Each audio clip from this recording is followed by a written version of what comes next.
truly before 5 days after pásọ̀ bá pé ìyàwó àwọn ní bóyá bíi past 10 sí 11 láàrin mẹ́wàá alẹ́ sí 11 alẹ́ ẹ pẹ̀lẹ́ ẹ máa ṣe sùúrù náà ní tí ọ̀rọ̀ yìí àfihànjú gbogbo ohun tí mo dẹ̀ la máa ṣe náà kẹjẹ́ ká tètè ṣe.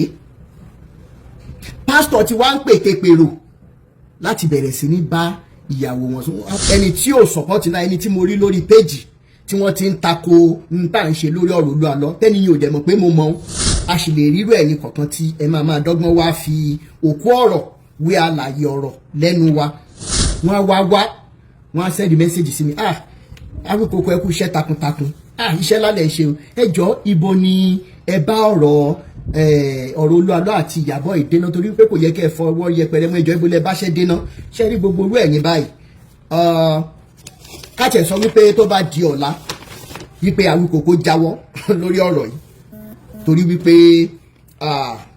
wọ́n ní pé tí onírèéfín bá lóhun òfin gbámọ́ mo fi títóbi Elédùmarè ìṣẹ̀lẹ̀ rí tó ti fín sílẹ̀ gan kò lè parun torí wípé Elédùmarè ti fi ojú ìwé Rotimi Daniels Foundation for Peace and Equity ó ti fi hàn gbogbo àgbáyé ó ti fi hàn gbogbo ọmọ Nàìjíríà wípé àparò kan ò ga jù kan lọ àfi tó bá gorí ebè àti wípé ńkọ́ èyí tó dùn mọ́ wa nú jù ni wípé Elédùmarè ti fi hàn wá wípé òun ò bí ẹnì kankan sípò wípé kó hùwà bàjẹ́ káwọn èèyàn wá sọ ń pa ẹ̀ kó wá di wípé wọ́n mọ̀ dúnkòkò mọ́rú ẹni bẹ́ẹ̀ yẹn wípé Ọlọ́run àwọn máa pa pé òun ò kì sí nídìí irú bàjẹ́ bẹ́ẹ̀ ní tó bá fi lè mú kí àwọn tí wọ́n ti ẹ̀kọ́ sínú Bíbélì gan tó jẹ́ àwọn wòlíì jàǹkànjàǹkàn tá ọkọ̀ ṣé bá wọn wí á tó bọ̀ sí àwọn kan tó jẹ́ ọmọ Nàìjíríà tí ìtì ẹ̀ṣẹ̀ ọmọ ojú ọmọ Ísírẹ́lì rárá tí wọ́n á di wípé wọn ò ní lè bá wọn wí nítorí ìdí èyí ńkọ́ kó jẹ́ yẹn láti ẹ̀ ti kọ́kọ́ achieve tó ti hàn sí gbogbo ayé wípé àṣerọ́lẹ̀ yín bàbá yìí ń pa látijọ́ yìí wípé téèyàn bá sọ̀rọ̀ ìwà burúkú àti àwọn tí error teachings yín àwọn useless teachings yín láàárọ̀ tó bá fi máa dalẹ̀ wọ́n á gbèrú ẹni bẹ́ẹ̀ sí ni ṣe bí n tẹ́ ẹ̀ sọ látọ̀dún ìnìyẹn ṣùgbọ́n Awíkòkó ti fi hàn wípé irọ́ tó tó láyé yóò sí gbogbo ẹ̀yin amọ̀kùnṣèkà yìí tẹ́ wá ń wá lẹ́yìn tẹ́ máa ń fẹ́ fi òkú ọ̀rọ̀ gba àlàyé lẹ́nu wa ó kù yóò kọ́ náà. now gbogbo wa la rí n tó ń ṣẹlẹ̀ lágbàáyé káàkiri bóyá ogun láàrin ìlú kan sí kan ni bí míì ní ibì kan ni tá a bá worú àwọn olóṣèlú wa tá a bá worú àwọn tó wà láwùjọ wa ẹ rí wípé àfi tá a bá fẹ́ parọ́ tanra wa tá a ṣetán láti sọjú abẹ́ǹkó la máa wò pé politicians báyìí ṣe ń ṣe nǹkan báyìí politicians báyìí ó ṣe ń ṣe nǹkan báyìí. wọ́n ní wípé amúkùn ẹrù ẹwọ́ ó lókè lẹ́wọ̀ ẹ̀wọ̀ ìsàlẹ̀ gbogbo wàhálà tó ń ṣẹlẹ̀ lọ́lọ́kùn òjọ̀kan pé bóyá ẹ jẹ́ ká ti àzín pé àwọn olóṣèlú wa gan wọ́n ń gbàbọ̀dẹ̀ fún wa nípa nǹkan tí àwọn tó wà lókè òkun ń ṣe fún wa ní Nàìjíríà wípé kí ilé má bàa tòrò torí wípé tí Nàìjíríà bá tòrò lẹ́ni ẹ wòye Nigerians tó jẹ́ medical doctors ẹ wòye Nigerians tó jẹ́ very good midwives tó jẹ́ good nurses tó jẹ́ microbiologists tó jẹ́ pathologists tó jẹ́ agricultural scientists káàkiri lọ́lọ́kùn òjọ̀kan engineers tí wọ́n wà káàkiri àgbáyé gbogbo àgbáyé mọ̀ wípé tí Nàìjíríà for example tí Nàìjíríà bá ní security tí safety wà gbogbo àwọn ọmọ Nàìjíríà more than 80% àwọn tó wà lẹ́yìn odi wọ́n á padà sílé nítorí ìdí èyí kan irú àwọn politicians tó jẹ́ pé bóyá wọ́n ń gbàbọ̀dé fún wa wípé kí lè má bàa ṣẹ́tù débi wípé a máa láǹ padà bọ̀ wá síbi ìsinmi torí àwọn ìlú tá a wà yìí ó kàn tutù ní kì í ṣe bí ìsinmi wa nítorí ìdí èyí kan gbogbo ẹ̀yin ọmọ Nàìjíríà tẹ́ bá ṣì wà lẹ́yìn odi tẹ́ ń fi wípé ẹ ti débi tẹ́nìkan ò dé rí tó jẹ́ wípé bóyá bí bùgà or oppression ló bá dé látọ̀dọ̀ yín ẹ̀ ń sún ọjọ́ ìbànújẹ́ yín síwájú yẹn lọ kọ́lẹ̀ àwa tá a dẹ̀ ń jà náà wípé kí lè da káwọn ọmọ wa mọ̀ bá di ọmọ lọ́mọ tán k'Ẹlẹ́dùmarè mọ̀ san fún wa gẹ́gẹ́ bí èrò ọkàn wa ṣe rí tá a fi ń ṣe tá à ń ṣe nítorí ìdí èyí nǹkan àwọn politicians tá à ń sọ yìí ìdílé kan tàbọ̀ mìíràn náà ti jáde kí ni bàbá àtìyá tó bírò àwọn politicians báyìí ọ̀nà wo náà gbà tọ́ wọn tó fi di wípé wọ́n wá di olóṣèlú tán ó wá di wípé ara òrò ọkùn ara òrò adìẹ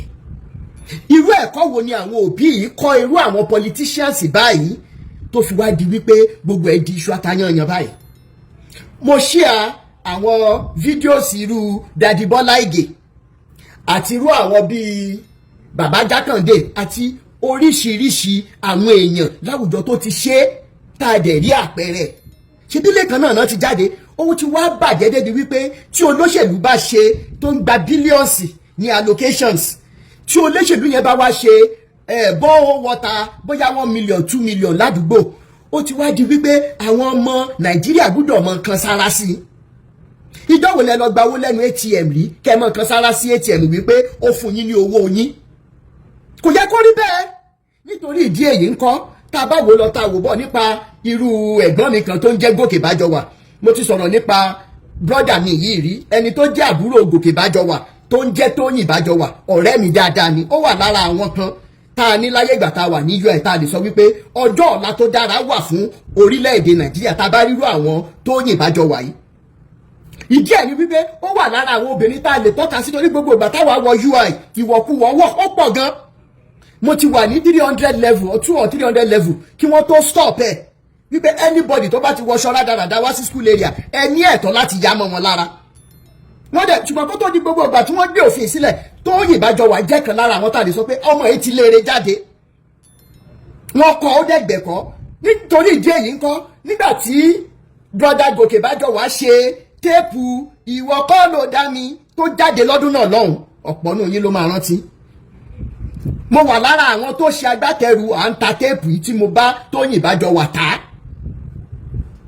kò yé yín nítorí ìdí èyí kan àwọn comment Gòkè Bájọwà lórí post mi pé Rotimi lórí ọ̀rọ̀ tó ń lọ lọ́wọ́ yìí ẹ̀yin steady tó fi ń sọ wípé religion ṣe tákù ìjọba mo wá béèrè lẹ́nìí àwọn ìjọba wa àwọn tó ń ṣèjọba látòrí the list bóyá assistant local government deputy local government ni o dórí senator ni o dórí house of assembly ni o dórí governor ni o dórí presidency ni ẹjọ́ torí Ọlọ́run gẹ́gẹ́ bá a ti ṣe mọ̀ wípé kò sẹ́ni tó jábọ́ látọ̀run gẹ́gẹ́ bá a ṣe mọ̀ pé Nàìjíríà jẹ́ orílẹ̀-èdè tó jẹ́ wípé aláìkí ẹ̀sìn gan kò dẹ̀ sí ẹnì kankan tó máa wà nírú ìjọba bóyá péréte ló máa ní bóun ò ṣe ẹ̀sìn kankan bóun ò tiẹ̀ gbàpọ̀ náà wà ṣùgbọ́n more than 90% àwọn tó wà níjọba tí wọn bá jẹ́ onígbàgbọ́ tá à ń rí wọn ní chọ́ọ̀chì káàmpù káàkiri wọ́n máa wà ní mọ́ṣáláṣí kan tàbí òmíràn tí ó bá jẹ́ bẹ́ẹ̀ à ń rí wọn lọ́dọ̀ àwọn oníṣẹ̀ṣe torí wípé kì í ṣohun ìtìjú mọ́ wípé èèyàn ń ṣẹ̀ṣẹ̀ṣe ìgbà tí Christianity àti Islam dé ni wọ́n bu ẹnu àtẹ́ lu ìṣẹ̀ṣe táwọn náà dẹ̀ kórí wọlé tó bá jẹ́ torí bíbẹnu àtẹ́lù ìṣẹ̀ṣe yìí ló ń fìyà jẹ wá lórílẹ̀‐èdè Nàìjíríà lẹ́nu débi wípé àwọn gan wà wò pé ó da ọmọ tó ní bàbá òun ò là ìyá òun òwò ẹnu ẹ̀ lòun náà wà yẹn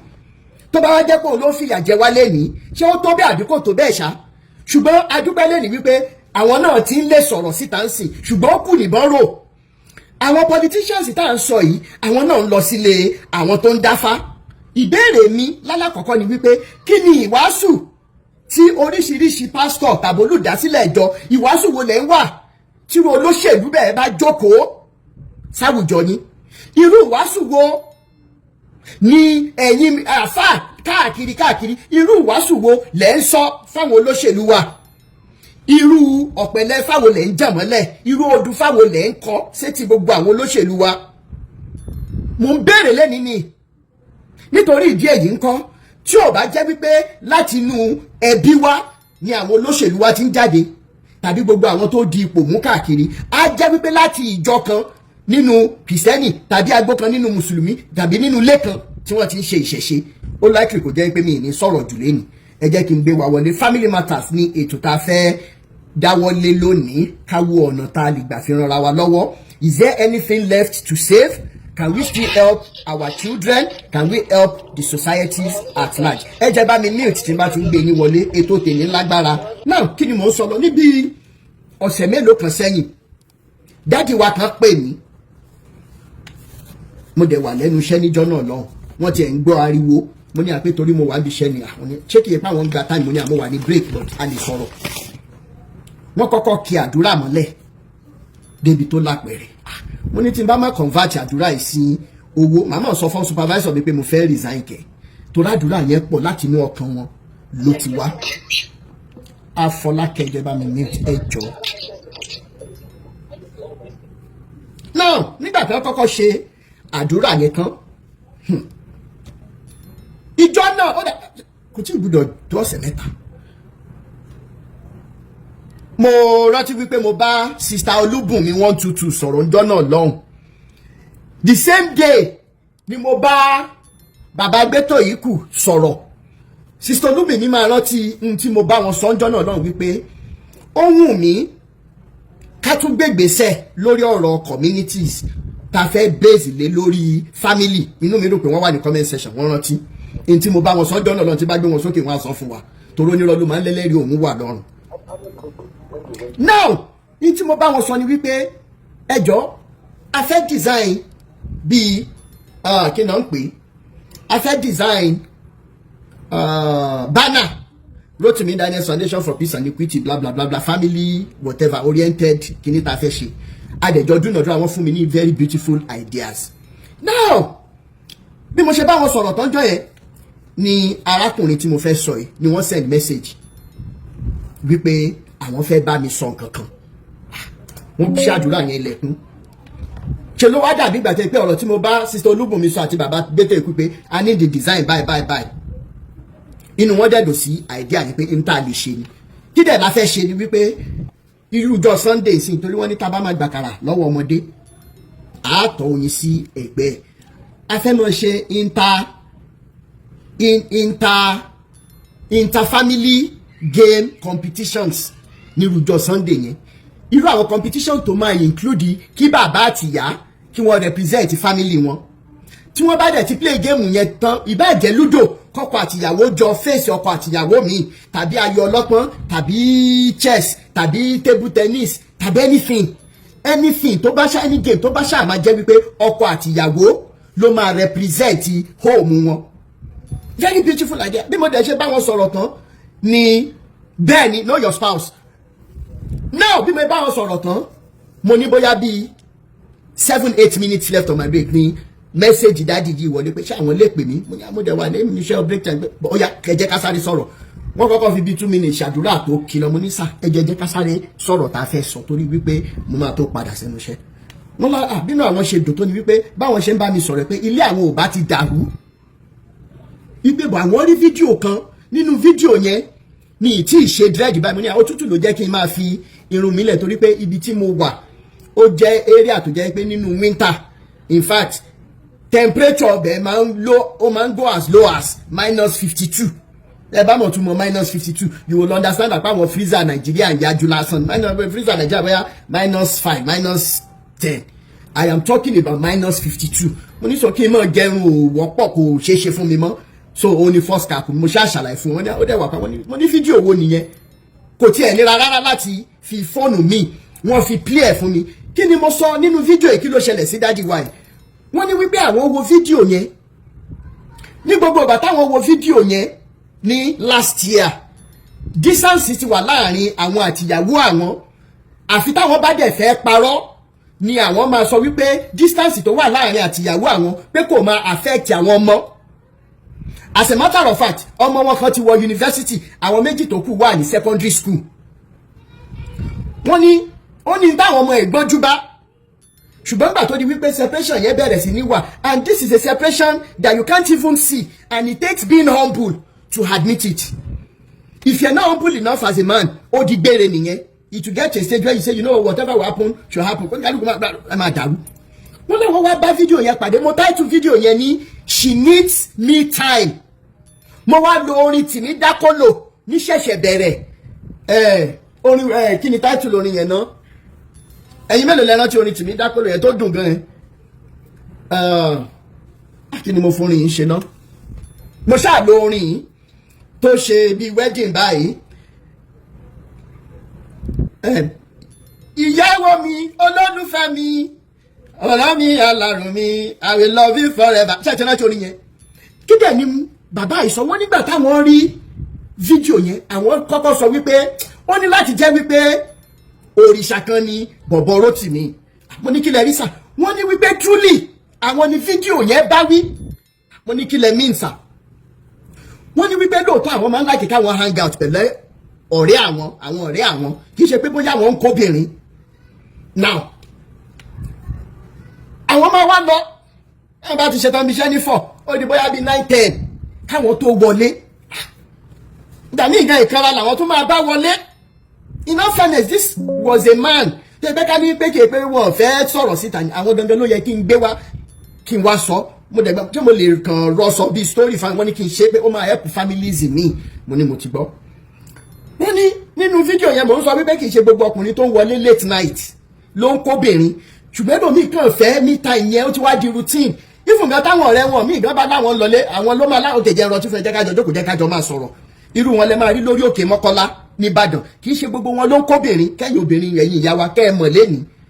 ṣùgbọ́n ó ti di routine pé mo kàn ṣáà fẹ́ kúrò nù léṣà. meanwhile gbogbo ìgbà tí wàhálà yẹn ti wá ń ṣẹlẹ̀ ìyàwó àwọn náà ti gbé ìgbésẹ̀ wípé ẹ dúró ná arákùnrin ṣé kìí ṣe pé kinní kan ìyàwó àwọn ti ń tojú bọlé lórí ọ̀rọ̀ pásítọ̀ pásítọ̀ ti sọ fún ìyàwó wọn wípé àwọn ti lẹ́lòmíì síta wípé so wọn á ṣiṣẹ́ kí ojú ọkọ wọn lè wálé kábíyèsí Ọlọ́run ká má fa ọ̀rọ̀ gùn àwọn wá ṣe kíni àwọn wo fídíò yẹn ẹ̀rí ọkàn dẹ̀ jẹ́ àwọn ìbílẹ̀ JP alájà thank you kí n má fa ọ̀rọ̀ gùn ibi tí àwọn ti ń ṣe fàájì lọ́wọ́ nírọ̀lẹ́ ọjọ́ yẹn ni àwọn ti rí fídíò yẹn àwọn pẹ̀lú ọ̀rẹ́ àwọn méjì làwọn jọ wo fídíò yìí àní tilẹ̀ ń tọ́lọ́ pé àwọn mẹ́tẹ̀ẹ̀ta dẹ̀ àgírí wípé nǹkan tí àwọn ń ṣe fáwọn ìyàwó àwọn ò dá o wọ́n dẹ̀ ní ẹ̀rí ọkàn wọ́n ní Mr. Rotimi àwa mẹ́tẹ̀ẹ̀ta làwọn mọ̀ páwọn ní marital issues báwọn dẹ̀ ṣe ń bá ní sọ̀rọ̀ níjọ́ yẹn marital issues yẹn ti lọ odò lọ́mọ mi torí páwọn wo fídíò yẹn wípé arábìnrin àwọn nìkan ló máa lọ ló máa ṣiṣẹ́ òun náà ń ṣiṣẹ́ wọ́n jọ ń san bills ilé ni wọ́n á tọ́jú àwọn ọmọ wọ́n á bá wọn ṣe assignment àti oríṣiríṣi nǹkan míì extra ìkan lára wọ́n ní pé ọ̀rẹ́ àwọn kan tún sọ wípé tí bàbá àtìyá àwọn bá tún nílò táìmù fún nǹkan kan ìyàwó òun ló tún máa tún lọ ó máa mọ ibi tó máa gbé àwọn ọmọ sí láti lọ tọ́jú bàbá àtìyá àwọn á dáná fún wọn ní àṣẹ ọbẹ̀ ni nígbà táwọn wá wo fídíò yẹn tán jọ yẹn àwọn mẹ́tẹ̀ẹ̀ta sòótọ́ ọ̀rọ̀ fúnra wọn níta ń ṣe yìí ò dáa ibo ni ká ti mú ọ̀rọ̀ ìgbọ́ alájà ìrọ̀rùn Manchester oh my God ẹ má bínú ok n máa chat yín mà ọlọ́wọ́ amọ́jọ́ jìnnà síra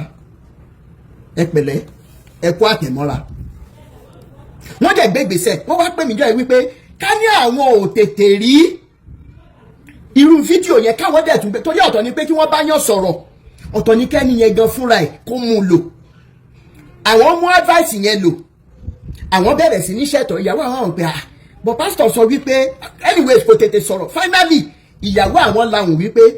ó dáa ní gbogbo ilé ìtẹ́ wá náìsì yìí kí ni nǹkan tó ṣẹlẹ̀ gan wọn ní fídíò arákùnrin kan báyìí ìyàwó wọn náà dẹ̀ ti ń follow mi láti gbà yẹn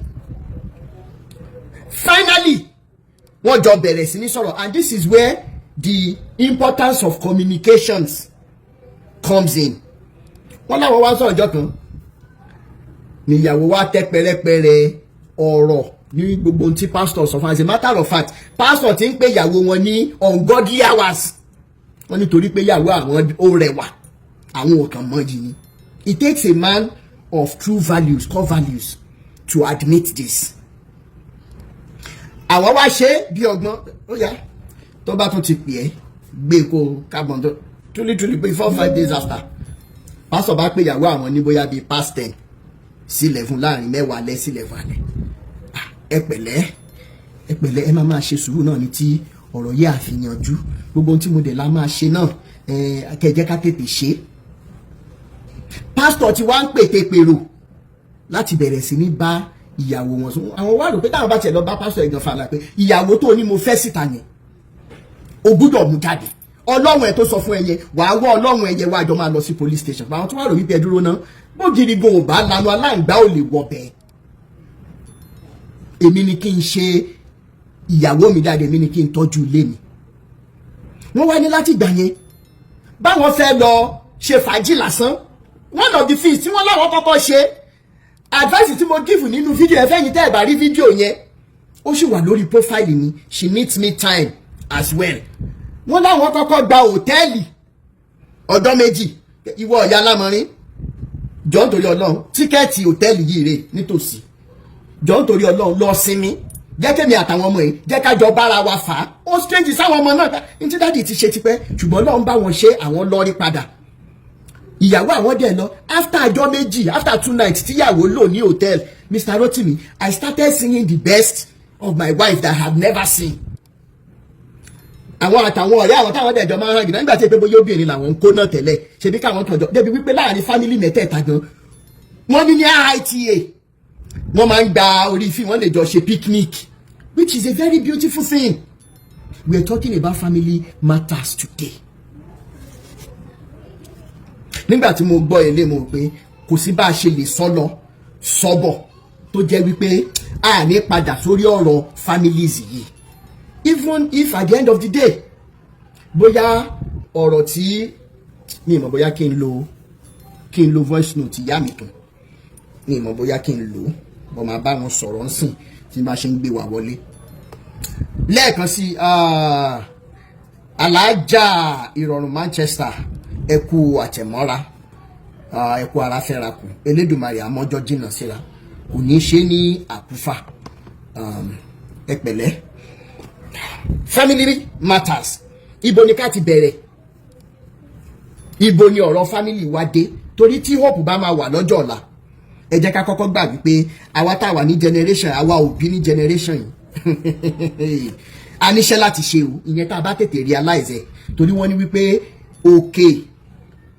òkèèrè báyìí ni olójú jíjì ló ti ń mú ẹkún sùn ẹ jẹ́ mọ́ gbé wa wọlé ní kọ̀ọ̀kan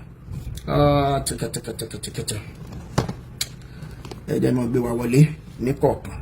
ẹ jọ̀ọ́ gbogbo ẹ̀yin tí Elédùmarè fún ní ọgbọ́n ìmọ̀ àti òye lórí ọ̀rọ̀ marriage bóyá marriage ti dàrú tẹ́lẹ̀ ní o ọ̀nà tẹ́ gbé gbà kí ni impact ẹ̀ lórí àwọn ọmọ torí pé. gbogbo ẹ̀yọ́ bàbá tẹ̀ wá bẹ́ẹ̀ ní àwùjọ.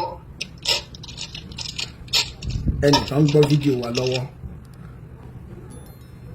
ẹ jọ̀ọ́ ẹ jẹ́ ká jọ ṣe èmi nìkan ò lè dá ṣe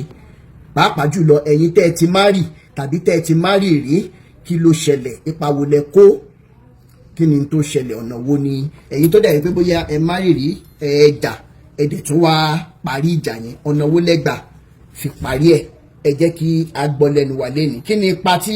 n tó bá ṣẹlẹ̀ nínú marriage ní lórí àwọn ọmọ wa ok lórí àwọn ọmọ wa sister mi Ebony ẹ jẹ́ kí n kọ́kọ́ gbé yín wọlé family matters lẹ́tọ̀ ètò ní family matters ẹ ṣe ẹ kalẹ̀ ma yes ma yes ma ẹ wò adúpẹ́ jà ní. àmín. nǹkan tí èmi fẹ́ sọ ni pé lórí family gẹ́gẹ́ bí ọmọdé ti tèmi nínú family number 1 a gbọ́dọ̀ jẹ́ kí ìfẹ́ wà because ìfẹ́ ló máa jẹ́ kí àwọn ọmọ máa mọ bá ṣe tó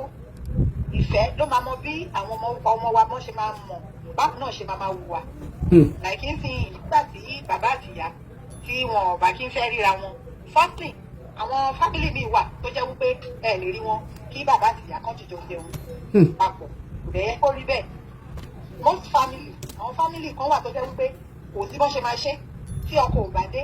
like mi ò tọkọ mi ò bá sí around màá mọ̀ pé kò sí around but tó bá jáde kò sí condition tó máa mú mi pé mo fẹ́ jẹun kó tó dé bóyá ibi yẹn pa mí o bóyá kò pa mí o mo mọ̀ ní sùúrù tó fi dé kí n tó lè jẹun nígbà irú àwọn nǹkan bẹ́ẹ̀ ni àwọn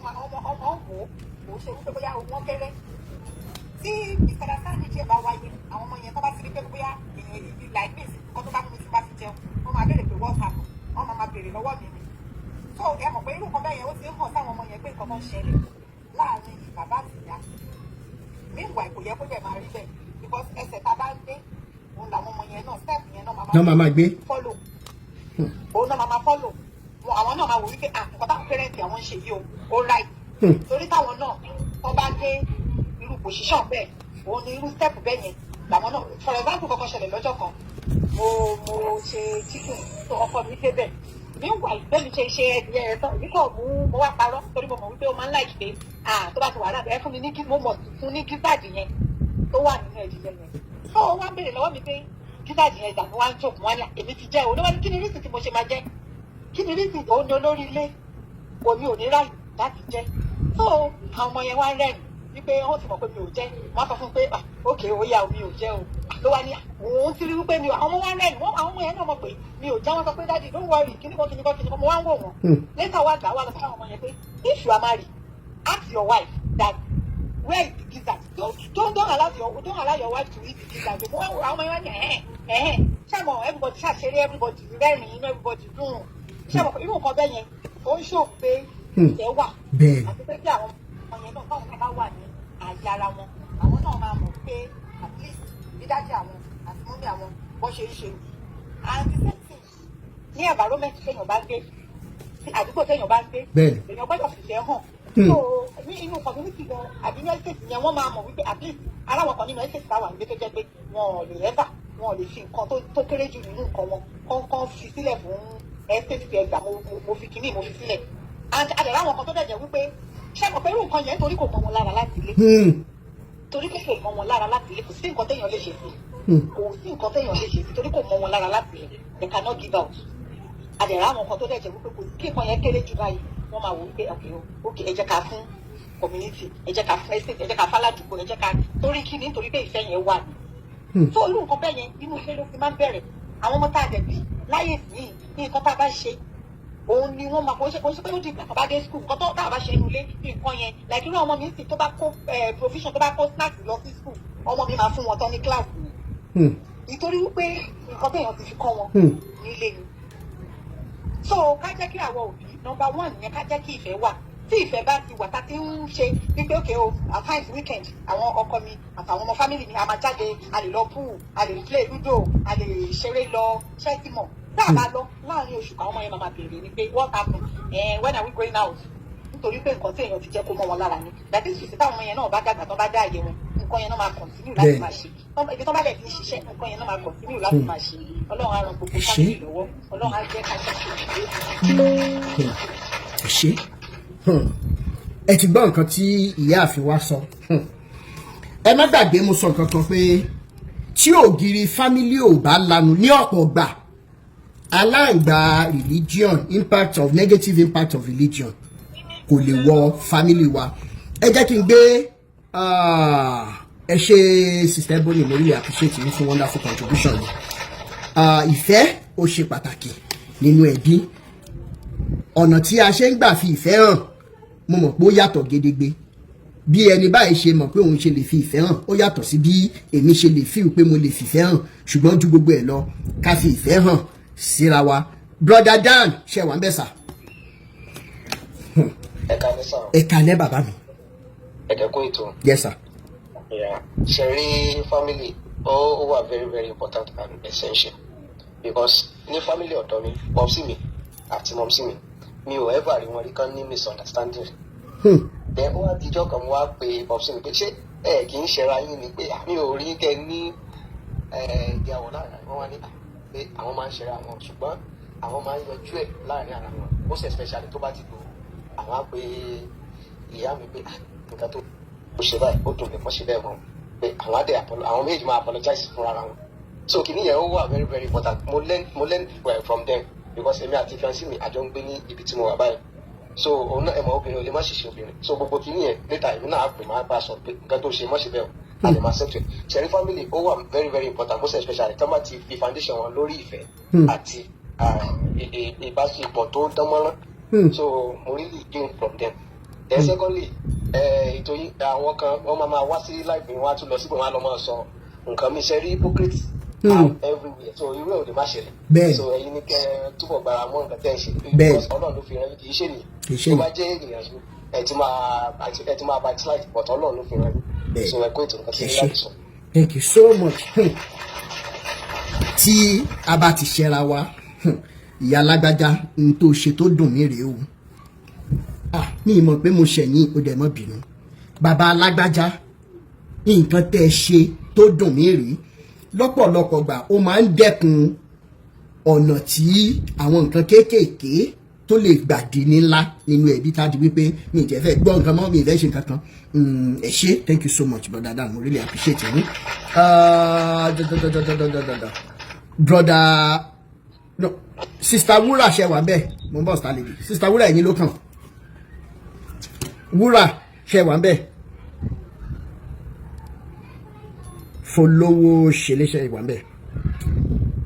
brọ́dà mi. Ẹ mọ̀ kálẹ̀ bàbá mi. Ẹ kú ètò ẹ̀kọ́ ọjọ́ mẹ́ta sá. Ìjọ kan pẹ̀lú bàbá mi. Kò ní bàjẹ́ lágbára Ọlọ́run. Àṣẹ Èdùmàrè. Ọba ti bẹ̀rẹ̀ Ọlọ́run á máa bá yín tẹ̀síwájú. Àṣẹ Èdùmàrè. Ní sún wa pẹ̀lú rẹ̀ wá. Àmín. Nípa fámìlì Ọlọ́run kó gbàdúrà gbogbo wa. Àmín. Ti ọ̀rọ̀ fámìlì tí tó ti kọ́kọ́ bẹ̀rẹ̀ níbi relationship Ọlọ́run má jẹ́ kí ẹnìkọ̀ọ̀kan wá ṣèyàn tàbí ká ṣègbè. Because tí a bá dẹ̀ ti ṣe mistake ó difficult láti correct. With my own experience, my own personal experience, I will advise everybody pé ká tó yàn ká take time dáadáa. Professor mi kan sọ kan gbà kan, Professor Akínnáwó lórúkọ, ó ṣe pẹ̀lú èyí. Ó ní tó bá fẹ́ mọ irú obìnrin tí ọmọkùnrin like, ó ní nǹkan méjì la fi mọ̀. Irú obìnrin tí ọmọkùnrin like, ó ní tó bá ń ra aṣọ lọ́jà, irú iṣẹ́ tó bá ń rà, tó bá lè gbé iṣẹ́ tó kéré, tó short, tó ṣe lòmúlòmú, kò tí mọ̀ pé èèyàn tó sanra tó kúrú ló máa fẹ́. Tó bá dẹ̀ ṣe pé iṣẹ́ tó gbìn, tó sílẹ̀, ẹ̀ tí mọ̀ pé ẹni tó ga, tó sílẹ̀ ló máa fẹ́. Ó ní ìkejì, irú ìyá ọkùnrin lọkùnrin máa ń fẹ́ láti fẹ́. Tí ẹni tó ga ló máa fẹ́ ẹni tó ga. Bí a bá jẹ́ ẹni tó kúrú, ọmọkùnrin máa láìkì ẹni tó kúrú. Ó ní ká fi sọ́wọ́ òsì ká máa fi jẹun. Ó tún wá sọ kan, ó ní ká bá fẹ́ kí àwọn pé àwọn ká jẹ́ ọ̀dọ́ tàbí ìmárí gbà yẹn, pé obìnrin tí bàbá àti ìyá ọba ti gbé papọ̀, pé ẹ má fẹ́ o. Because ọmọkùnrin yẹn ó máa ti nígboyà pé sí ìyá òun lè dá àwọn tọ́, pé tọkùnrin kan bá ṣe mọ̀nàmọ́ná òun lè dá ọmọ tọ́. Láti ní courage láti ilé ìyá ẹgbẹ́ ìṣẹ́bí àwọn ọ̀pọ̀ ló ń tọ́jú àwọn, so òun nìkan náà lè ṣe. So irú wọn yẹn wọn kì í ní ìfaradà láti dúró pẹ́ ilé ọkọ. Most of the upbringing this will can wash out. Ṣùgbọ́n wá jẹ́ that's a very unfortunate thing for me myself láti experience àti encounter irú kan báyìí. Èmi jẹ́ nìkan tó yẹ kó mo láì láti máa dáná. Wọ́n bá ti lọ bí iṣẹ́ because hairdresser ni. Kó tó dé àti ṣòro jẹ pé mi fẹ́ káwọn ọmọ jẹun late. Má ṣe oúnjẹ táwọn má ṣe títí ẹ̀. Má tọ́jú ẹ̀ fún.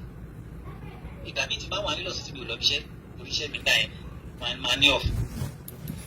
Tí bá ṣe anything too strange. Ó jẹ́ ní òkè torí máa ń try láti experiment. Má sì ń kíní ẹ̀ máa lọ máa fi ránṣẹ́ sí ní ṣọ́ọ̀bù ẹ̀.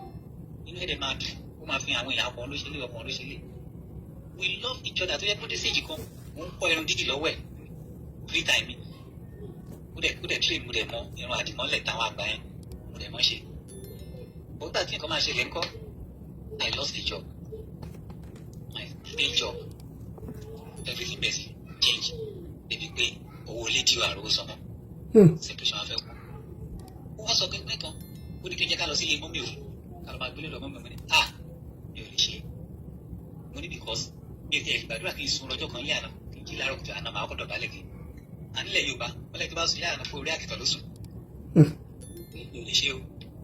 Ó jẹ́ báyìí kó jẹ́ ká lọ sí ìlú wa. Ilé wa ń bẹ̀. Ká bá lè ti ṣètò tán, á padà. Àbí ká tó lè fún ìgbẹ́.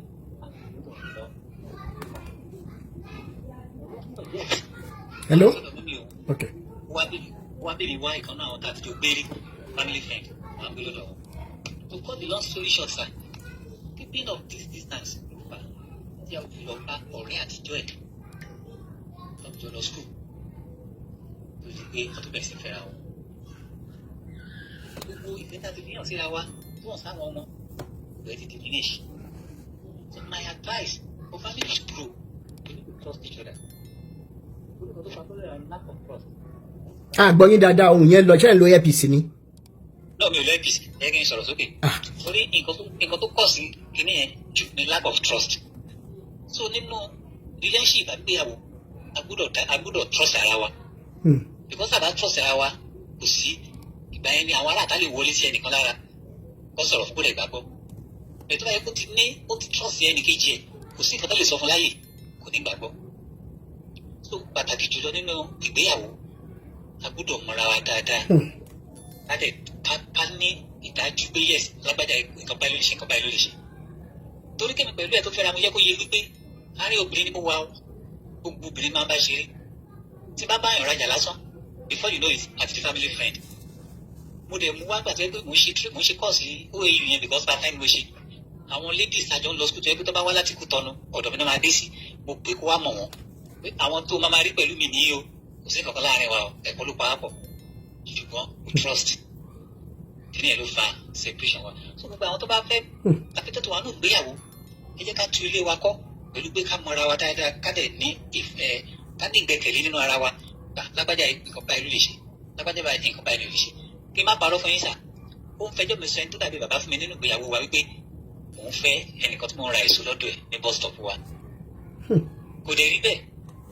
tó gbà tó wá di pé kíni ẹ̀ tó ti wá di ọmọ tán tó ti boomerang mo wá pe bàbá yẹn lọ́jọ́ tí mo gbé ìgbésẹ̀ pé bàbá nǹkan tó ní mò ń ṣe ni ò ṣe o. ẹ jẹ́ kí n béèrè nǹkan kan sà tó dẹ́ ṣe rí pọ́ǹtì tẹ́ wá mú yìí kí ni irú àwọn eré wo lẹ máa ń bá ẹni yẹn ṣe tàbí kí ni closeness báwo ni closeness yín ló ṣe tó débi wípé ìyàwó yín máa wá suspect pé bóyá ẹ̀yin àtẹni yẹn torí ṣẹlọ kí nìyẹn máa ń fa wàhálà gan lọ́pọ̀ gbà mo dẹ̀ fẹ́ jẹ́ káwọ ọkùnrin lẹ́yìn ṣòye yín wípé ó dá ìgbà pé ó máa ní límìtì ibi tá a máa bá obìnrin míì ṣeré mọ́ débi wípé kò ní fa pé obìnrin wá ń rò rárá tó máa wá feel unsafe ẹ bá wa tanná sí ibẹ̀ yẹn. nǹkan tó ṣẹlẹ̀ ni pé tí mo fi sọ̀rọ̀ nípa trust ẹni yìí èso ló ń tà ní bus stop. ìmílẹ̀ ti gbọ́ àwọn program tó sọ pé ká tó jẹ oúnjẹ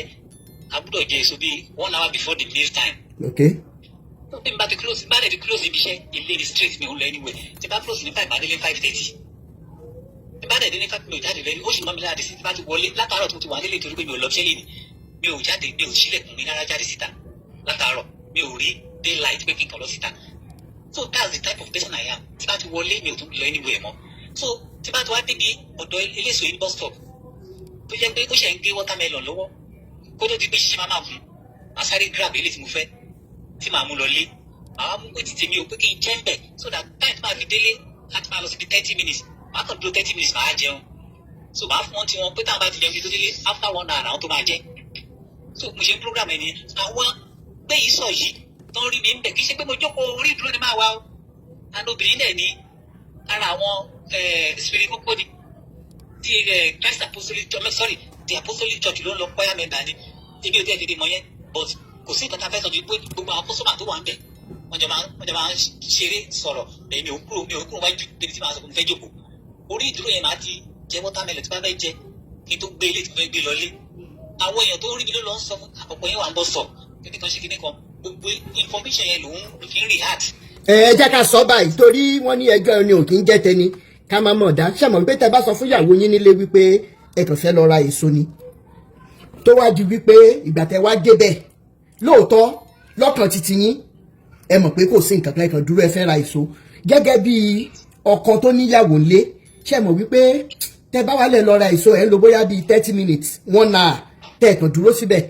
mi rò wípé ẹ fún ìyàwó yín ní àǹfààní láti trust yín because ó máa dá ìgbà tó yẹ pé bóyá ẹ mọ̀ pé ọ̀tọ̀ ní tẹ́ ẹ máa sọ action yín dẹ̀ máa sọ nǹkan mi ẹ̀yin gangan lẹ́mọ̀ lọ́kàn yín wípé kò sí nǹkan kan so níbi yẹn bóyá gbogbo ìgbà yẹn ẹ bá ti wá adjust irú nǹkan bẹ́ẹ̀ yẹn gan tẹ́ ẹ bá fẹ́ lọ ra èso sà bóyá ẹ bá ti ó yá jájọ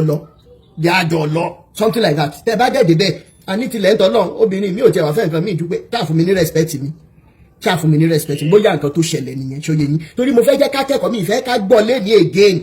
kí gbogbo wa kàn tún lọ bẹ́ẹ̀ láì ṣe pé bóyá akẹ́ because target wa lẹ́ni ni wípé if some parents will listen to us today most especially women àwa ẹ̀yin tẹ́ ti marry and everything tá a bá lè swallow pride wa lẹ́ni we have the target of making the lives of our children better in ta fẹ́ target lẹ́ni nìyẹn mi ò dẹ̀ fẹ́ jẹ́ ká kàn tún gbọ́ ká lọ lásán ṣòye wa so irú nǹkan bẹ́ẹ̀ yẹn ẹ ṣe ẹ̀yin náà dẹ̀ ti mọ̀ wípé next time ẹ ní jẹ́ kí closeness ẹ̀yin àtobìnrin míì kó wá di pé ó máa mú àìní àlàáfíà àìnílera bá ìtẹ́ ní sí ìyàwó ilé ànáwó ọkùnrin gbà ní ó máa ń ṣẹlẹ̀ sóbìnrin náà o èyí tó ṣẹlẹ̀ sẹ́mi láyé UI máa ṣe àì pẹ̀lú wa lẹ́ni orúkọ ọmọ yẹn gan máa dáa so ohun tí mò ń try láti sọ ni wípé bó ṣe ń ṣẹlẹ̀ lọ́kùnrin náà ló ń ṣẹlẹ̀ lóbìnrin kò sí nǹkan kan láàrin wa ọ̀rẹ́ mi ni. ó tún dé church ẹ̀ta ìjọ kọrin bí a ti jẹ́ deep vocalist ó tún suspect wọ́n wá ló máa jẹ́ ìkwáyà torí major lèmi wà fúnra ẹ̀ kò wà ní youth wọ́n wá ló máa jẹ́ ìkwáyà major àbúrò kó máa bọ̀ ó ní ó dà pé mo fẹ́ ọmọ èmi dẹ̀ ní mi ò dáa o ṣùgbọ́n mo ṣàpọ̀ mi kàn lè kẹnu sí yẹn ó yẹ kó mọ̀ pé mi ò bọ̀ ń sọ̀rọ̀ sí yẹn ní àrùn bí mo ti make up mind mi I can't do such a thing no church torí láti kékeré mo ti sọ pé ẹ̀ẹ́dẹ́gbẹ̀rẹ́ bá ti wà nù church láyé mi lè kẹnu sí because èèyàn ní free ó ṣẹlẹ̀ sí gbàgbà pé tí o ti máa rí ọmọ kan tó ti target ó ṣe church member wa o òun target ẹ̀ trying to put it lórúkọ ọjọ́ náà pàdé church mo ní that is here then we became family friend nígbà tí àwọn àgbàyà church wa fún ọmọ yìí lóyún tọrọ délé ìyá ẹ̀ bá mi jà bí Samson ó ṣẹ̀ mí àwọn ti gbà pé mi mo fẹ́ ọmọ ẹ̀ níbi pé mi mo fẹ́ ọmọ ìmú ọ̀dẹ̀ mọ́gbẹ́ mi ti ní òfin pé ní tábà ti wà ní anything group or band I cannot date so máa sọ fún ìyá pé ìyá èmi kọ́ mo lóyún àbúrò ọmọ ẹ ló ń dìfẹ́ mi pé bọ̀dá Samson kọ́ ló lóyún wọ́n ti gbà pé Samson ló lóyún nígbà tí wọ́n pè mí délé wọn ìyá ní Samson ó ṣẹ̀ mí àwọn ṣẹ̀ mí ó ní mọ́mì nǹkan tí mi fi lè sọ fún yín pé ó ń fẹ́ máa yẹn ni wípé tí bá sọ ádàá pé torí pé mo ti bá òun àbí kò gbà fún mi ìfẹ́ make a move tẹ́lẹ̀ but because of bí a ti jọ wà ń páyà I will never do such bí àwọn family ẹ ṣe bínú sí mi nìyẹn o wọ́n bínú dáàdì ẹ̀ custom ni ó ti plan àti help me skin the custom officer kó tó promote mi kó ṣe gbẹ ẹ̀gbà tó ní pé mi kọ́ mo ṣe bá a ṣe kì í síra nìyẹn. ṣé ẹnìkan béèrè ní comment section bẹ́ẹ̀ ṣe ń kọrin ní church yẹn ṣó tẹ̀ nígbà kankan tẹ́ máa ń kọrin fún ìyàwó yín lé. àgbàdo ìyẹn mo láń ṣe jù máa forúkọ ẹ̀ kọrin máa forúkọ ọmọ kọrin gbogbo ẹ̀ máa ṣe àti lè sọ̀rọ̀ 30 minutes àforin sí débi pé ìkànnì àwọn ọmọ mi náà sìn òun gan ló sọ fún mi gbàtà ríra pé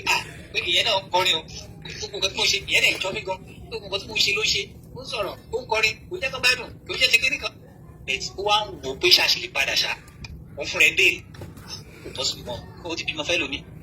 kò tọ́ sí bímọ padà ó lọ ṣe nífẹ̀ẹ́. ok ẹ jẹ́ ká sọ báyìí ṣé ẹ mọ̀ pé tí wọ́n bá kó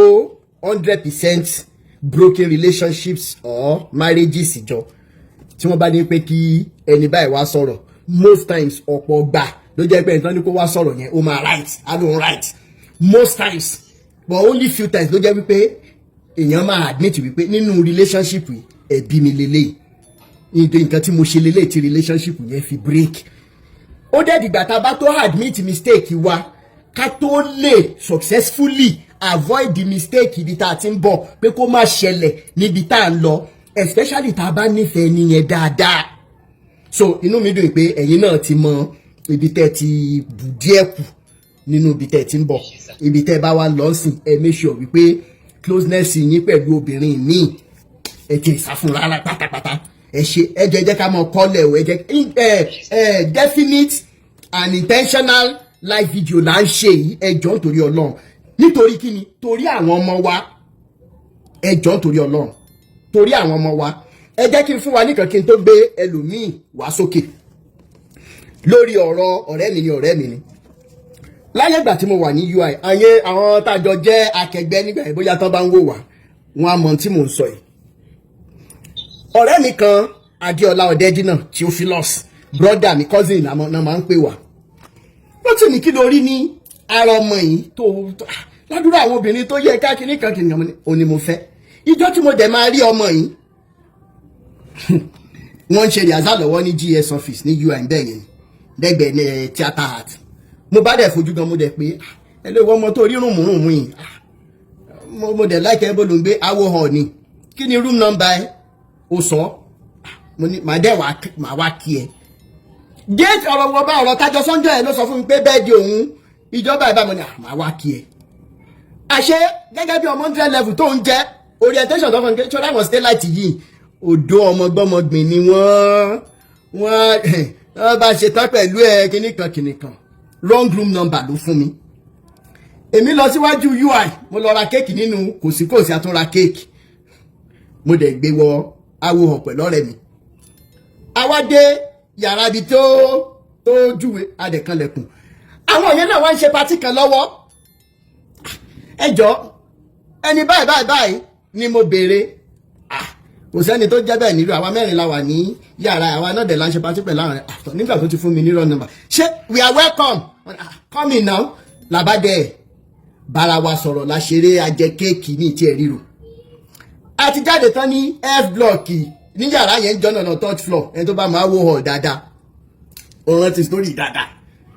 mo dẹ̀ àwa ń lọ tiwa pé ká tún padà sí zikol ká tún lọ máa jayé wa bọ̀ ó ń dùn mí lọ́kàn pé mo dẹ̀ wish láti mọ ọmọ ẹ̀ wẹ́rẹ́ jẹ́ làbádẹ́ pàdé ọmọ ẹ̀ Rotimi Daniel sir you can't I promised you I will come why did you give me wrong room number tọ́ ó ti di whatever 300 level lèmi wà nígbà yẹn òun wà 100 level history ní faculty of art ẹ̀yin títí àwò mo kí yín o greatest and white nọ́dúnọ́dù èmi àtọmọ ìbẹ̀rẹ̀ ọ̀rọ̀ wa RCF lòun lọ RCF lọ́dọ̀ òun mọ̀ mí ní peacemaker drama group dáadáa ta ni ò mọ̀ ẹ́ kìnnìkan tọ́ ó ti ibi tá a fẹ́ gbòbì sí òbí tí wọ́n bẹ́. Now along the course of the relationship I stand to tell us today pé bẹ́ẹ̀mi àtọmọ bí a ṣe date tó or bí relationship yẹn ṣe tó àbára wa sùn tó ló sọ fún mi pé virgin lòun èmi dẹ́ gbọ̀ngbà yẹn kí ẹ pé bóyá wọn ti já mi lójú ti já mi lójú proud to that and she was my second girlfriend. Now a ṣe ọ̀rọ̀ pé okay kó má bàa bá relationship project you know there is a way you love a lady ṣe pé you would gbogbo tó bá ti fẹ́ wà máa bá fẹ́ nọ́dún tí bá ti wá fẹ́ wá sí faculty and gbogbo ìgbà tá à ń sọ yìí o lówó lọ́wọ́ olóò ní idea yẹn máa kú mẹ́nu ni à ń manage ńgbà yẹn ni ká ṣàṣetán ní school owó oúnjẹ owó faculty kìnnìkan so gbogbo ìgbà yẹn ń bá wọ lemon shirt sórí purple trouser bí àwọn SU yín okay skill náà ló bá dé o lè bad mouth mi lè join bad gang torí mo fẹ́ lówó láti raṣọ èmi náà dẹ̀ lélẹ̀ ọ̀rọ̀ burúkú wà lẹ́nu kó tó bad mouth mi gèmí gan ti bẹ́ẹ̀ wá size ẹ̀ so gbogbo ìgbà yẹn the girl no dey appreciate say ìyí tí mo ní ni mò ń wọ̀ ọ̀rẹ́ mi Adéọlá Ọ̀dẹ́dínà ó wà lára àwọn UI tó lọ represent Nàìjíríà ní South Africa lọ́dún kan lọ́hùn lórí cricket àwọn tó bá mọ UI dáadáa in the early 2000 Olúmídé Akíntòkun ṣẹ̀yẹ gbogbo àwọn greatest UIs àmọ́ra wa dáadáa especially àwa ti zik àti awo hall now mo fẹ́ mú nǹkan kan jáde tí bá ti ní mo fẹ́ wá ọmọ ìwá sí faculty she would object pé rán pé kí n má wá òun máa bí sí òun máa ṣe ó wá ní àwọn classmate ẹ̀ tí wọ́n jọ máa ń rìn ìkànnì wọn jẹ́ bí tọ́mì wá ni wọ́n á sọ di tọ́mì ìyẹn máa ń wọṣọ dáadáa pẹ̀lú àwọn ọ̀rẹ́ rẹ̀ àwọn ló máa ń fẹ́ bá rìn ní school area she was never proud of working with me inside UI gbogbo kìíní ẹ̀ ti wá hàn sí mi and meanwhile mi ti ẹ̀rọ kó tètè sọ yẹ́ẹ̀sì gan a sì ń ṣe ọ̀rọ̀ pé mo ṣáà nífẹ̀ẹ́ mo dẹ̀ gbọ́dọ̀ fi hàn pé mo nífẹ̀ẹ́ kí ni mo fẹ́ fàyọ ni wípé níta ìtọ́mọ̀ ẹ̀ máa sọ yẹ́ẹ̀sì sí èmi ti wà ní 500 level òun ti wà ní 300 level mo wà ní reading library awo hall tó wà ní D block yẹn mo ń lo fóònù bed tí MTN ṣe ń gbà yẹn tó ní silver colour báyìí ẹ máa ṣí báyìí ẹ máa dé báyìí ó ní ojú funfun báyìí tó bá rántí fóònù yẹn àpínkẹ́ ní sunday mọ́mọ́ yìí ó ní dẹ̀ ni mo fi save orúkọ ẹ̀ bí mo ṣe message wọlé mo ṣe the question being asked over and over again comes in the affirmative blue eye ṣọlá pé thank you bọ́mọ̀ adé ọjọ́ yẹn lọ́mọ ẹ̀ sọ yẹ́sì mo kọ́kọ́ ṣe èrè lọ sí yàrá àwọn ọ̀rẹ́ mi tó ti bá mi ẹni tó bá mọ movement mi níyọ ìgbà yẹn àwọn tá a jọ wà ní group Tọ́pẹ́ Àyìndé Rónkẹ́ Williams àwọn ti general family Bàrúwá lẹ́kọ̀ọ́ ni àwọn méjèèjì gbéra wọ́n dìdì lọ bá mi bẹ́ẹ̀ fọlá Rótìmí nífẹ̀ẹ́ Rótìmí ò rí tẹ́ni kankan ó dìgbà tó bá sọ yes ó bullshit wọn ni these were the things tí mo ṣe for this girl to just say yes kí ni mo wá fẹ́ mú jáde ni wípé nígbà tó ọmọ ẹ̀ máa sọ yes yet she was not even too proud of me pé òun fẹ́ bá bọ̀bọ̀ ẹni tó rọ́ ní nǹkan lórí if I were to be dressing very well even if I was a nuisance she didn't care mo kàn fẹ́ forúkọ bò láṣìírí nítorí olúkálùkù ti mú and I'm not saying this out of pé bóyá n tó ṣẹlẹ̀ láàrin wa níbi tá à ń gbé ń gbà yẹn lẹ́yìn ìgbà tẹ́mi ṣetán níyọ ẹ̀ tó ń wà ní final year àjọ lórí òkè balẹ̀ lóṣogbo fún project yẹn ni during my service year ọmọ ìwá sọ́dọ̀ wa ìyá mi máa rántí dáadáa a wà níbi kí bedroom and toilet mo ń bá fọ bra àti pant and this is a true life story àti ìbára wa sun mi ìmọ̀ bá bẹ̀rẹ̀ ṣe gbogbo I am still that nice guy mo ń fọ bra àti pant ẹ̀jọ́ yẹn mọ̀ sí ni wọ́n ń bọ̀ láti sitting room wọ́n ń bọ̀ ní side ibi tàmí àti ẹ̀wà láì ṣe washing machine now ìfẹ́ ṣe èrè gan I am telling you ó wá sáré gba bẹ́ńsì yẹn lọ́wọ́ mi mọ̀mísí mi dẹ̀ ti rí nígbà tí mọ̀mísí mi débẹ̀ wọ́n wá wò ìyá àbàdàn fúnra wọn àwọn náà láìkí àpòkó báyìí wọ́n ní kí ló dé tó ń gbà lọ́wọ́ ẹ̀ ìyín ò jẹ́ tuntun tẹ́ ẹ bá fẹ́ ra yín lọ́la ṣé èmi ni kí n máa bẹ̀ fọ́ ọ́ndìsì ẹ̀ ó náà iṣẹ́ ẹ̀ ni bí dáàdì ẹ̀ náà ṣe máa ń bá èmi náà ṣiṣẹ́ ilé when they were younger nìyẹn my mom said this to this lady I am telling you before God and man wọ́n ní so wọ́n ní obìnrin fún ọkùnrin lẹ́fọ̀ọ́ jẹ tani ìbá tún fún lẹ́fọ̀ọ́ jẹ ṣẹ́gbẹ́ ní kó fún lẹ́fọ̀ọ́ jẹ àbí àbúrẹ̀ ẹ ṣàṣírà yín lóṣooṣù ọwọ́ kẹ́ ẹ finú ara yín kẹ́ ẹ má fi nǹkan kan pamọ́ fúnra yín that was my mom's advice pátá àti bèrè kọ́yàn mo bá dẹ̀ jókòó àgbàṣà àníwá gbogbo bá iṣẹ́ tá a bá jọ ń ṣe papọ̀ ó máa ń láwọn story míì tí ò tí ì sọ fún mi rí tó sọ fún mi you know and these are the things that should be coming with relationship especially to trust yẹn bá dé tó débi tó yẹ kó dé the rise and fall of the story ni wípé bẹ́ẹ̀ mi ṣe nífẹ̀ẹ́ lápá kan débi wípé nígbà tí mo lọ sẹ́fíìsì gan àwọn obìnrin tó ṣe sí mi ní èrí tí wọ́n rò mo ṣá fọlá ọmọ yìí ó mo nífẹ̀ẹ́ dáadáa now gbogbo bàtà ń sọ yìí one she had problem with the closeness I had with my very good friends kò sọ fún mi pé òun ní problem yẹn she never said it until after my service year ló ṣe sọ fún mi tí brother Folowo ṣe lè sọ́nsìn pé how can you be dating me and the closeness with your friends with your female friends will be rubbed over my face over mo ní ó kàn wá tàmọ́ má tàmọ́ ni ìwọ tó yẹ pé mo mọ̀ pé torí pé mi ì láṣọ ó rò pé mi ní sense of dressing mo ní sense of dressing ǹjẹ́ èmi náà sòtọ́rọ̀ ó wá ní pé òótọ́ ni ná pé tòun ò dẹ̀ mọ̀ pé bóyá tóun bá raṣọ fún mi bóyá màá gbà á kíní kan kíní ní ìṣe ní ìgbà tó bá dẹ̀dọ̀lá tó bá fi bú mi èmi náà bú ẹ padà ní àjọ búra wa ni and I think that was the time she now went home in Lagos she came back to Ibadan she came back with 2 very lovely shirts tí mo fi máa ń ṣàkọ ládùúgbò ń gbà yẹn. Now, the closeness we have with other females when we're in a relationship, we should be able to define it very well. Either even as a man or as a woman. Then number 2, communications. Ó ṣe pàtàkì gan. Ìjọ́ tẹ́mi àti ẹ̀wá aráyé sọ̀rọ̀ yẹn pé so inú ẹ̀ ò dùn pé ní àti Tọ́pẹ́ àti Rónkẹ́ àti Wúrà àti gbogbo àwọn tájọ́ you don't like it. You should have said it. Kí ẹ bẹ́ bóyá máa dá wọn nù gbà yẹn bọ̀ mí ní máa rọ́ ọ̀gbọ̀ ẹ̀ sójú ẹ bóyá àwọn eré tá a máa ń ṣe tẹ́mi náà kàkún Rónkẹ́ lákèrè padà ẹni tó bá mọ àwọn tí mò ń sọ yìí we became family members. Oh yes but a lè ṣeré pa a lè àṣọ ń bí ọmọ ẹ̀ nínú but I learnt from that ìgbà tí relationship yẹn dẹ̀ dópin which I will not say the reason why the relationship dópin oníkálukú kan láì fọwọ́ kan rí so ibikíbi tí girlfriend mi yẹn bá wà báyìí inú mi nù pé gbogbo tó bá sọ nípa mi ní perfect mo sì mọ̀ pé dáadáa ló máa sọ and àwọn mistake tí mo mọ̀ tí mo ṣe ń gbà yẹn tó sọ fún mi mo ti mú yẹn dání now gẹ́gẹ́ bí ọkùnrin tàbí obìnrin ẹ jọ̀ọ́ nítorí Ọlọ́run ẹ jẹ́ ká take lesson ilé ìwọ tó bá ti ń ṣẹlẹ̀ sí lọ́wọ́lọ́wọ́ ó break up wo níjọ́ tó máa break up okay mi ni mo break up ó dẹ̀ ní tó ṣẹlẹ̀ gbogbo ìgbà tó sọ pé virgin kì í ṣe virgin nígbà tẹ́mi náà dẹ̀ kí nọ́ọ̀sù bọ́nú táǹkì rí ńkọ́ báwo mo ṣe fẹ́ mọ̀ òun náà ló pàpà sọ fún mi bẹ́ẹ̀ni débi wípé ó ní one of the days tó lọ sọ́dọ̀ ex ẹ̀ nígbà tẹ́mi àtàwọn ọ̀rẹ́ mi máa dé látẹ̀kọ́ mi ì rí nínú school ẹ̀ ló ibo ló wa kíní kan kò ṣáà gbé kọ́ send oríṣiríṣi message nígbà tó máa dé sáwó hall lálẹ́ ọjọ́ yẹn fúnra ẹnu ara ẹ̀ ló sọ fún mi pé nígbà tí mo ní mo máa dé ní 4 tí 4:30 dẹ̀ ti lù tí mi ì dé òun dẹ̀ gba ọ̀dọ̀ rí ọ̀lọ́mú ní ọ̀dọ̀ rẹ̀ wo ló lọ nìbàdàn ó lọ́dọ̀ ex òun ni kí lẹ ṣe ń bẹ̀ mo fẹ́ mọ̀ àwọn òbára wọn sùn ó kàn smooth òun ni ó ṣe kíní orí tèmi náà tí ò ní fi ìyà jẹ mí náà ló jẹ́ kó tó ẹja fọ̀rọ̀ náà.